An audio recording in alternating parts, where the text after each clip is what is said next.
Okay, so I think everyone can see the code that I've shared, the Google Classroom code that I've shared there. Okay, so you can make use of that when I give you the assignments, you can make use of that. Okay, I think we can for now. I think we can start. Let me just quickly go through these notes that I have for this afternoon. You can find the Python file, the Jupyter Notebook file is also included in the folder that I've just sent you, so that you can also follow the discussion. Okay.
Okay, so let's just go through that. Now we want to talk about pandas.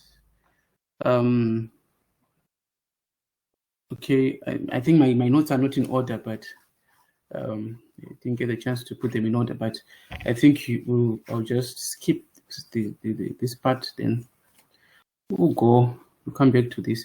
But for installation of pandas, you might not have pandas already pre-installed. But if you installed, if you have what do you call this, Anaconda, you probably should have pandas installed already in your installation of Anaconda. Okay, so but if you don't have it, you can see the instruction there, pip install pandas. Okay, so pandas is another library that we just want to make use of this afternoon.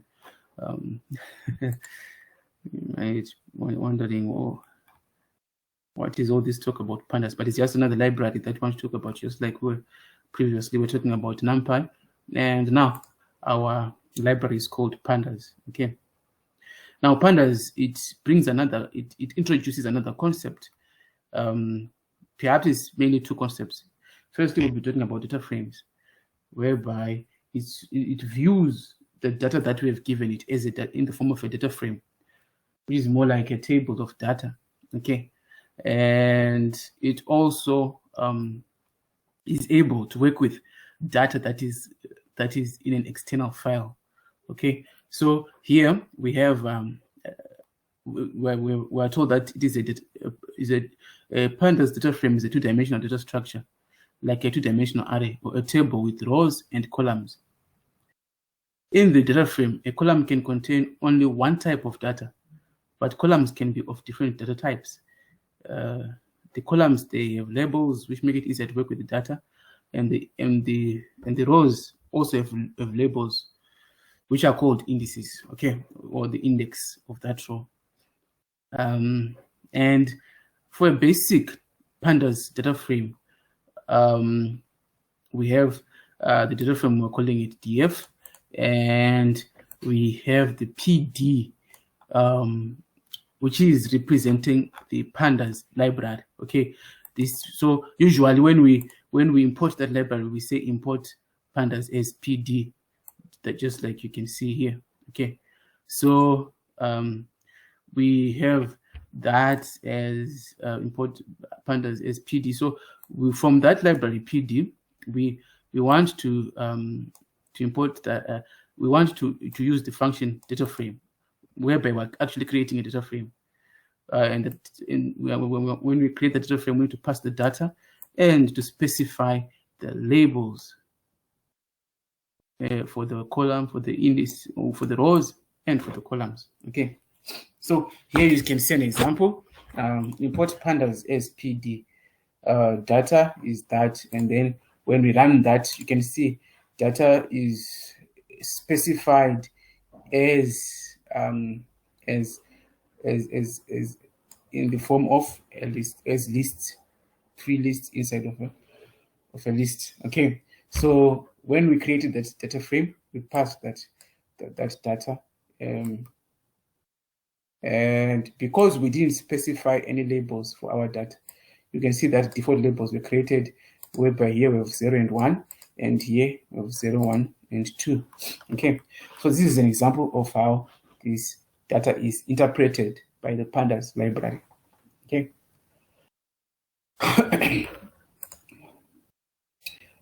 So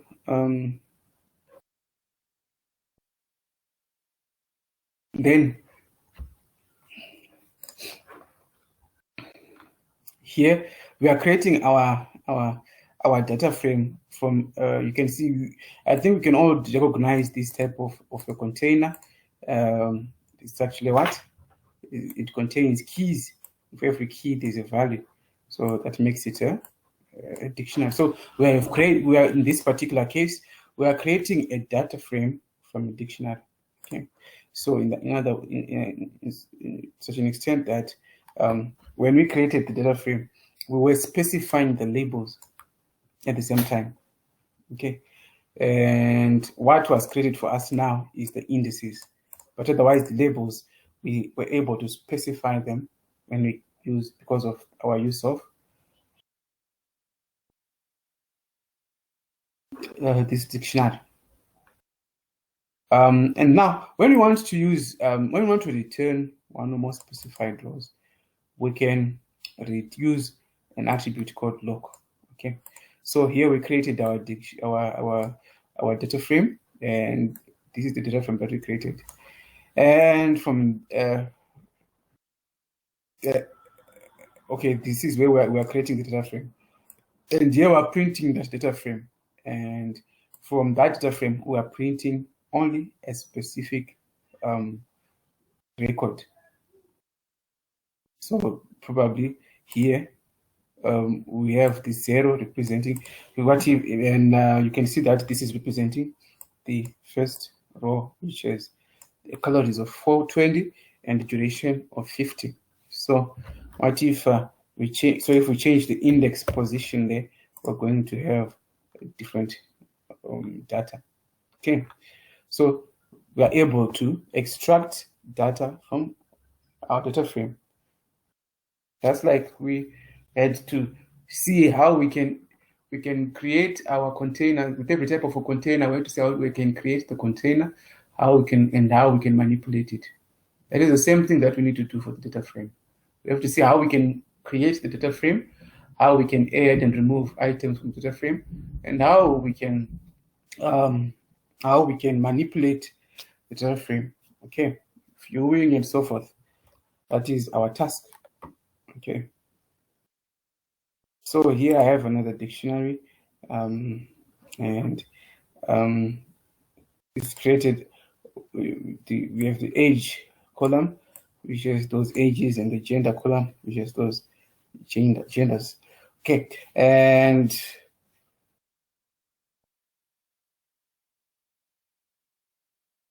in this particular case, we specified the indices, the values for the index, or the rows, the labels for the rows. So we can see we have index, and those values are specified in another list. The same for the columns. Okay. All right. Although we can see that this is repetition because we already specified the columns there. Right. So this is just what we've been saying. With the index argument, you can name your own indices. Here's an example where we have this data, and our index values for the rows, the labels for the rows are given as day 1, day 2, and day 3. And you can also locate a particular named index. Okay. So in other words, we want to print only the data for day 2. So for day 2, we have 380 and 40. So you can see we have calories 380, duration 40. How did you do that? We passed the index to the log attribute. Okay. So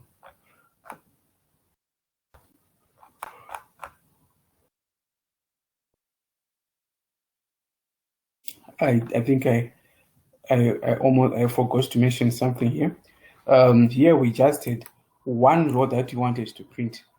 Okay, but here we wanted to print those 2 rows, so you can see that we have, in this particular case, we've passed those 2 values so as to print 2 rows instead. Okay.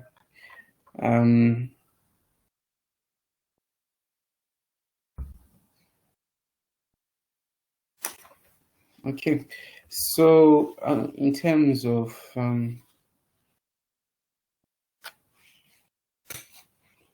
named indices, we specified those that we can just pass that particular index, the name of that index, in the log attribute. Okay, so this log, the data frame itself is a number of important attributes which can be useful when you're doing your task, whatever data related task that you might have. Data frame values, index, columns, len, types, and shape. So it's pretty much similar to those functions that you could see when we're dealing with arrays and other types of containers. You can see that we also have similar functions that in relation to these data frames. And here we have a simple example for adding a column of data. We had our data frame, maybe before. Let's just have the original data frame first.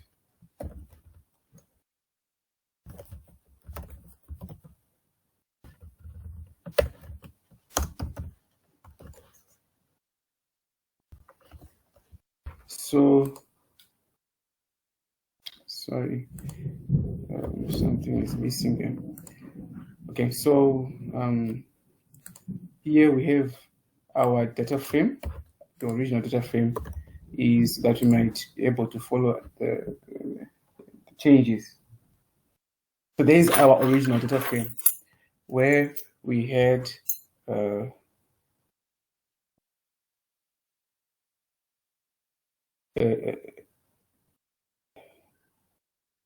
okay, I'm not sure what happened there.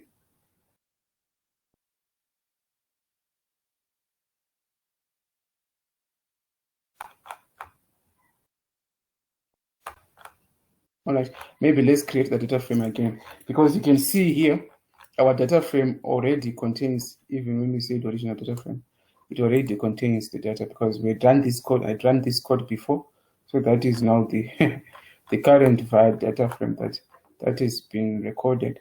So let me just bring this code again to the bottom so that we might maybe I can just bring everything down here. Okay.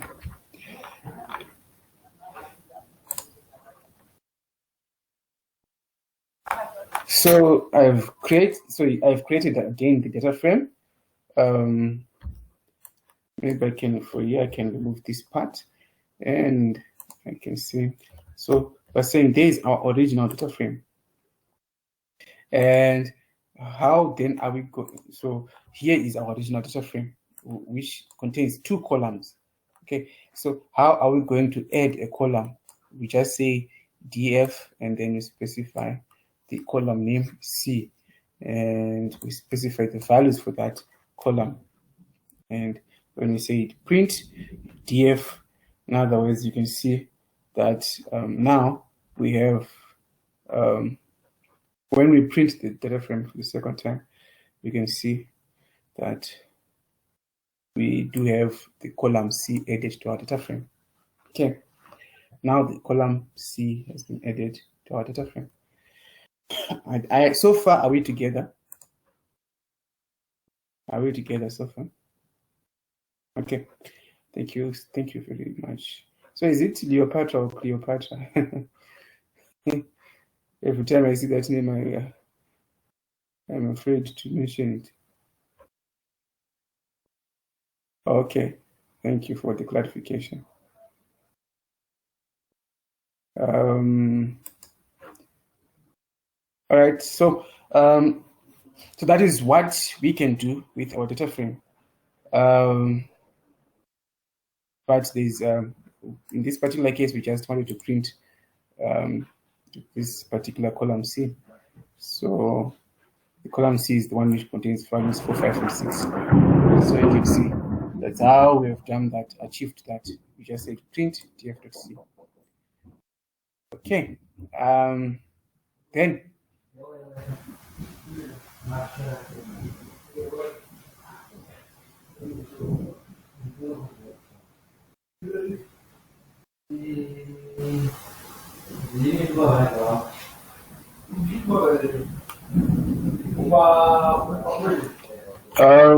we have df is about pd.data frame.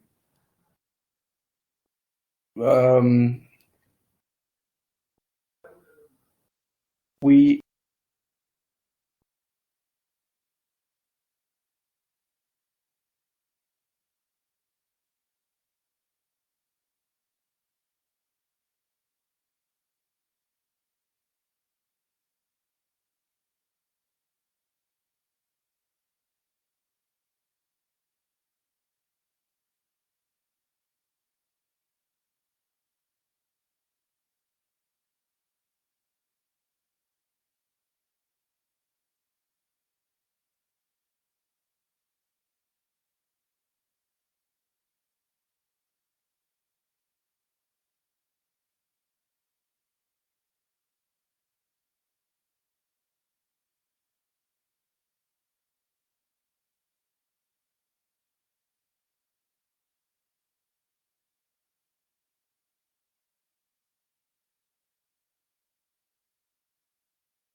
Hello guys, sorry, there was a power cut here, so I had gone offline for a few minutes. Sorry about that.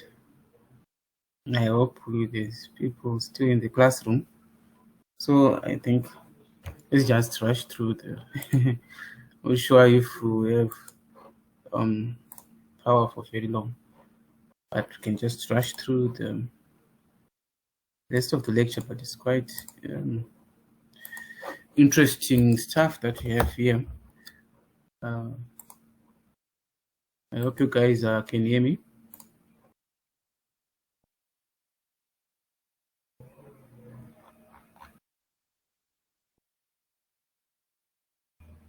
Okay. Okay, thanks. So let's just let me share my presentation, my lecture. Okay, so we were looking at the data frame. I'm sure we can see the screen now. So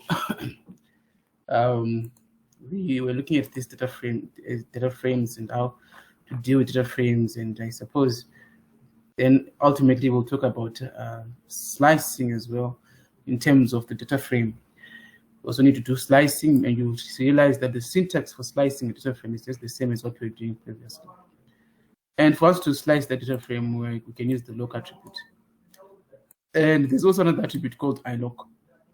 And we're told that iloc is purely integer-based, position-based. So I want you to go and find out what the difference is between the loc attribute and the iloc attribute, okay? You go and find out what really is the difference between the loc attribute and, oh, sorry, I'm not recording. Let me just make sure okay, the session is recording. Okay, that's fine. So make sure that, so you go and find out the specific difference between the loc attribute and iloc. But here you can see that we are using them for the same thing. We printed first our data frame, A, B, C, D, F, G, H, I, and so forth. Okay, so there's our data frame. Okay, and then we used iloc. In this particular case, we used iloc. In this particular case, we used loc to slice, as you did before. You can see we're saying for the rows, we want everything, but for the columns, we only want column 0. So you can see we want every row for column 0. So that's why you can see that we have A, B, C here. Okay. But now, when it comes to the second part, you can see that the output is not the same for the lock attribute, where you can see that we're saying that the label is 0 to go to position 1. Okay, so this attribute is making use of the labels. Okay, the lock attribute is making use of the labels and not the index position. Okay, so that's what I want you to go and find out exactly. And then the df is going to feed into data frame then we print the data frame, and we have another data frame 2, and we print that data frame, and then we append the second data frame to the first data frame. So you can see the results of that appending. I just put the function after appending what is going to happen. So you can see the first data frame and the second data frame. The first one is male 32, female 45, and then the second one is male 12, female 23. So after appending, you can see that we have 32, 45, 12, and 23. That's how this was achieved. Okay, it's just like a union if you're talking in terms of sets, where we're adding one set to another. Okay, so that's the appending, adding to the existing pre-existing data frame. Okay, and then we can also drop here. You can see we're saying we're dropping rows labeled 0 and 1. What are we saying? Because we have this 0 here. Okay, and we're saying the x is equal to 0. In other words, we are going to this is where we're specifying what we want to drop. Okay, so because of this, you can see that our new data frame should contain 4 rows of data. But when we when we print, our data frame now contains 2 rows of data because of this statement. And you can also see, maybe you can also note that all the rows which contain 0 are missing. Okay, so this is what is referring to the index value that you want to delete. So if we say 1 here and we run that again, you can see that now we have dropped only those rows which contained 1 in the index position. Okay, and then this axis is implying that we are deleting rows. If we say 1 here, you can see okay, maybe it's because we have not enough data for us to replace that, but we are specifying that in this particular case we want to drop the rows. The second example is showing us that, or it's already there. Second example is showing us that we can drop the axis, the column. Okay, and the value for the column that you are dropping is that. Okay, so that you see that we have dropped the column age, and then the value of the value for values which contained 1. Okay, so that's to do with the dropping, adding, and deleting rows in your data frame. All right, so there's a little exercise. You can do this during your own free time related to these data frames. And then we also have a series, which is a one-dimensional array. Data frame was allowing us to create even 2-dimensional arrays. But in this particular case, when we're talking about a series, we are then referring to a one-dimensional array. So this series can hold any data type, integer, float, string, Python, object, etc. And we're told that it also looks like a dictionary. So here is an example of where we created a series using the series keyword. And to that, we passed the list which contains the data and the labels for our indices. Okay, so we have labels N1, N2, and N3. Okay, so that is what our series is like. We can create this series even from a sequence. In this particular case, we've used the random function. Okay. So we're told that we can see from here we're importing that random function, and the random function. In that function, we are going to pass that function and generate, and that function is going to generate 5 values for us. Okay. The random function is going to generate 5 values for us. What if we change this to 8? Okay.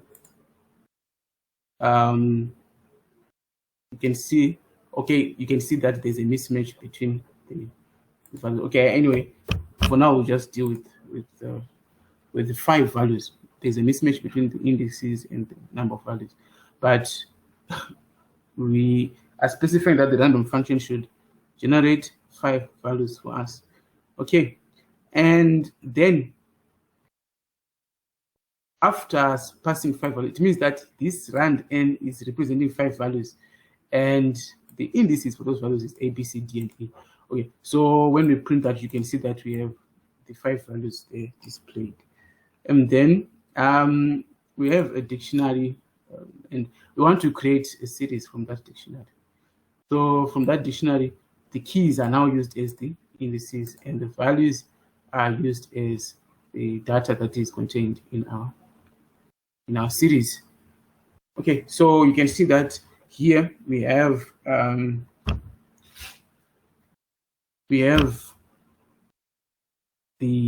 some of the important functions that are related to this series, such as values, index, name, data type, shape, length, and unique. Okay, so here is just another example that demonstrates the running of that use of those functions. Also, we also talk about indexing and slicing in terms of the series as well, where you can see here I've created another series using a dictionary, and when I print that, you can see that I have the data for my dictionary, for my series. Sorry. And then if I want to slice from elements from row, from position, from index position 1 to 2, which is actually index position 2. You can see that we have the value being supplied there. We have 0, 1, and 2. Okay. Sorry, from position 1, which is from index position 1. So this is 0 and this is 1 for N2. Okay, so you see that N2 is displayed as being there. And then we also want to print from N2 as to specify the range of values, even using labels. Okay, although they are not integer based, they are index, they are label based. They are sort of like text based indexes. Yet we can still specify those values and pass them in our function. Okay, so that's what we wanted to. That's what we wanted to demonstrate there. And then we have another series that we have created there. And when we run this, you can see that our series is made up of 1, 2, and 3. Okay, and we'll specify the index to be that. Okay, so we can change the order, okay, of those indices. It doesn't matter. Yeah, we are able to change the order of our indices, and also we cannot pass the argument 1 there in that function, because the data that we have is only for 1 row of data. Okay, so that's what we have here. And then all right, we talked about slog and about log and ilog. but we can just make use of them to slice our data. Okay. So I think the next thing that we need to talk about is working with files. Okay, we can also work with files in dealing with these data frames. That's the reason why we needed to make use of these data frames in this series, so that we might be able to manipulate and to read data within our files. So I've provided these .csv files in the folder that I sent, and in the same files, the lecture 4 is also in the same folder. So when you are running these programs, you should make sure that you're running them from the same folder. Otherwise, you again encounter an error. Okay, so just make sure that they are in the same location. And so in this particular case, we're saying Pandas supports reading potentially very large files in chunks. We're able to read data and to manipulate that data that is stored in an external file. So in this particular case, we are creating a data frame, and the data frame is made up of data that has been read from a file called data.csv. So it's sort of, for maybe some of us might not be familiar with the .csv file extension, but it's sort of like an Excel file. Okay, but this file is not purely Excel, because that file can be created from a different format, or using a different format. It can even be created using a notepad, okay? Or it can be created using another software. But the way that it is stored, it can be read through this type of file called, or extension called CSV. Why? Because CSV stands for comma separated values. The way that the value is read, is stored, it is separated using commas until when it is read, it can be considered data that is made up of rows and columns. Okay, so the rows are separated within the row using commas, so that the data can be separated into a table-like structure until it can be exported to Excel. So CSV is not itself purely Excel. It's sort of like a mini version of it. It's like a mini Excel, but it can be exported to Excel from CSV. Okay, so those are the files that you have received, and then when this data is read from the file, you can see that what is contained in my Excel file is what is being printed there. It has been read from the file Excel file and stored as a CSV file. Okay, so that's what we can do with this Pandas library. Maybe I can share my but I'm sure you can see it on your end. You can see the file that I'm referring to. You can open it and view it, and you can see the data that is contained inside that file. Okay, if you wish, you can even I'm not sure, but you can. I think you can even try and open it using a text editor, such as any text file. All right, just a second.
when you run this code on your machine, you are able to read.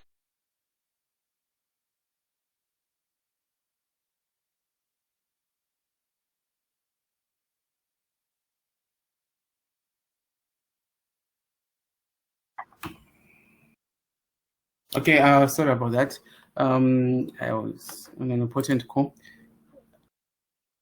So let's just rush through the rest of the notes and see.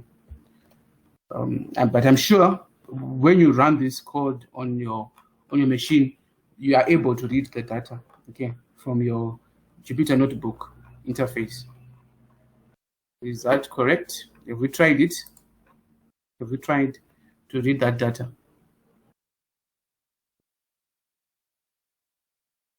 So I was saying you can even open the CSV file using even any text editor such as Notepad.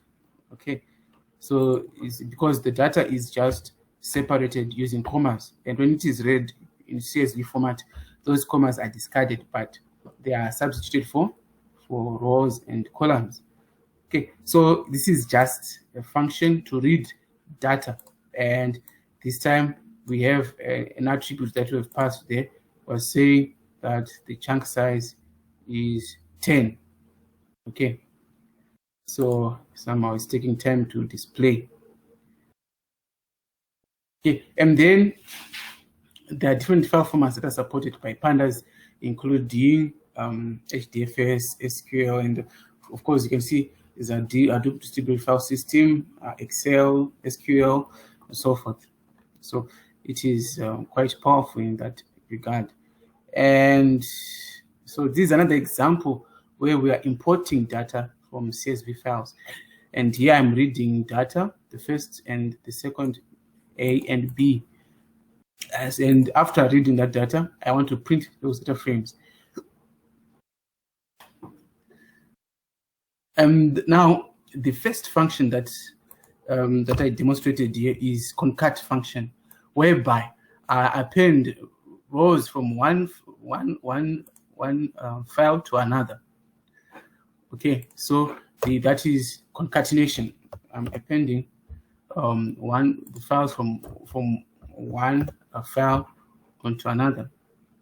Okay, and for that I'm saying concat A, comma B, right? So I'm using the concat function, and to that function I'm passing the arguments of the two files that I want, whose data I want to concatenate. Okay, so of course, like again, when we're talking about concatenation, it's just like a union. Maybe when we're talking in set theory terms, it would be like a union of one data set to another. And then you can see that when we concatenated, okay, this is the first data frame, the second data frame, and when we concatenated, you can see that we have the 2, 0, 1, 0 to 9, and again 0 to 9. Okay, so the only challenge is that our indices are now repeating. Of course, the index position should always be unique. So we use the dot reset index.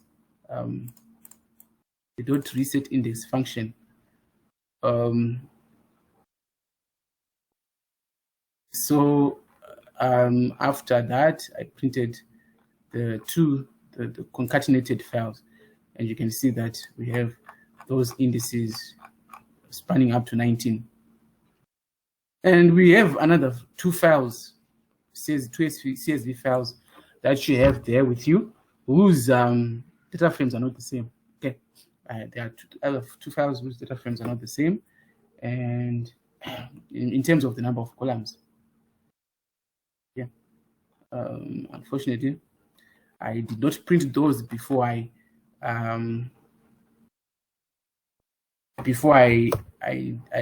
demonstrated, but however, you can see that the concatenated data frames with columns which are not the same is giving us NaN where the data is missing. Okay, so that is just a demonstration of how we can also read data using pandas. We can also add columns from one data frame to those of another. This time we're actually adding the columns. And for us, we have said concat with still the concat function, but this time we are passing the axis is equal to one value. So you can see that I'm following the original, but you can do the check before when you run this program.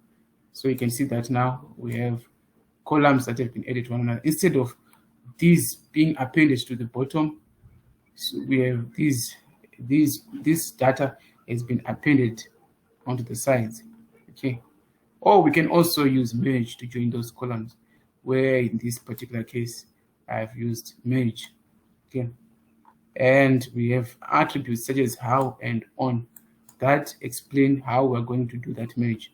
And here I have an explanation of how that can be done. So I want you to just read through that and see how that merge function works. And here is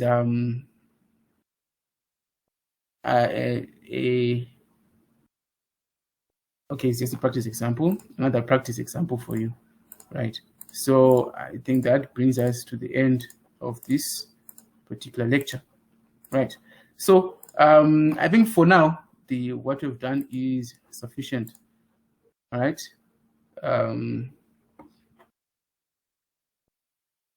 I don't know if what we're doing in this particular lecture you could follow. I was just rushing through this this particular lecture, but I hope it was clear.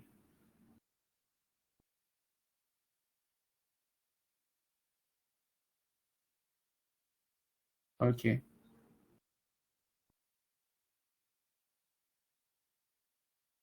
Thank you for the feedback.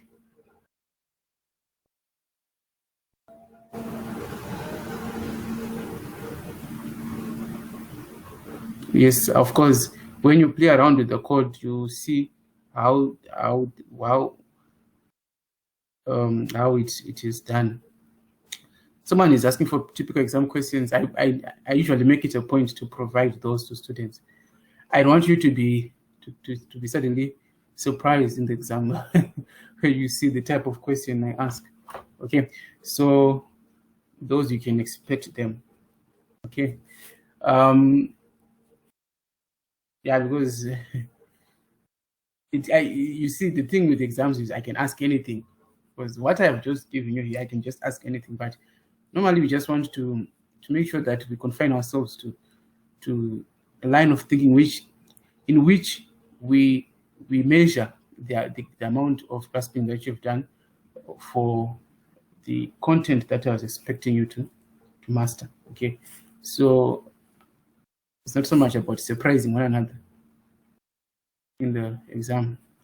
Okay, so yes, I haven't uploaded anything to the classroom yet, but you can expect to. Okay, maybe after this lecture, I'm going to upload. And now I'm going to give you an assignment or two assignments. And then after your assignments, Madam Sanyanga is going to take you. You are just going to have another lecture or two with her, okay? Whereby you're going to be revising the assignments and revising tutorials, doing some tutorials, okay? So you can expect that as well. So I'm going to upload the assignment into the classroom as well. So you can expect the assignment in the classroom as well.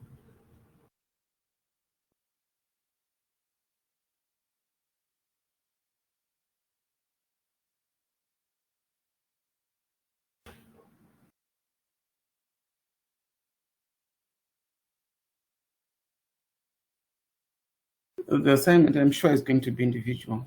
Okay, the assignments, they're probably going to be individual assignments. So that you might have enough practice on the aspects that you've been learning in this particular. I haven't I haven't come up with assignments yet, but as soon as I do that, I'm going to provide the due date. And then the next lecture you are going to be having with Madam Sanyanga, and that would involve, so some of the material that you're going to cover in that lecture will also be part of the assignment. So we need to do those assignments first before you can have the lecture with her. Okay, so you don't have to worry so much about that lecture for now, but it would be much, maybe a bit later on. You can talk in terms of weeks from now. Okay, so that is what the arrangement that is currently there. Okay.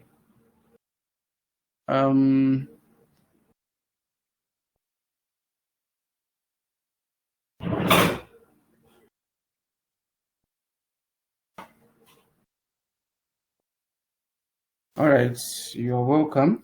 So I think we can say goodbye. I don't think you'll hear from me again. We just meet in the exam, right? So I hope wish you the best in your study and as you practice this content that I have just given you, and then I think if you need to communicate, you have the phone, my contact details. I think you have them, so I'm sure there won't be any problem there, right? So thank you guys for joining in. I'm going to end the session. Okay. I think I don't know whether I can say a very shy class or what, because hardly would anyone want to speak or to even to share their. All right, Mr. Beta, no problem. I think that's why I'm here. You can bother me where you need assistance. It would be good.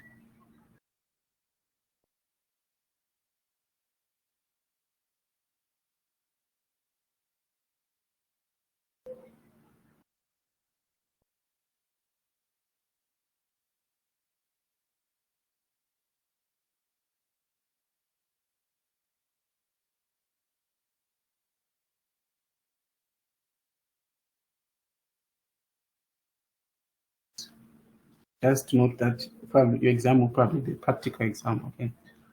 So we'll tell you about the arrangements that we would have made about that practical exam. And if anything, I need to communicate anything else, I'll you just see it. Probably I'll upload on Google Classroom or something. Okay. And I'll communicate through the class rep, of course. All right, so that's fine. So cheers.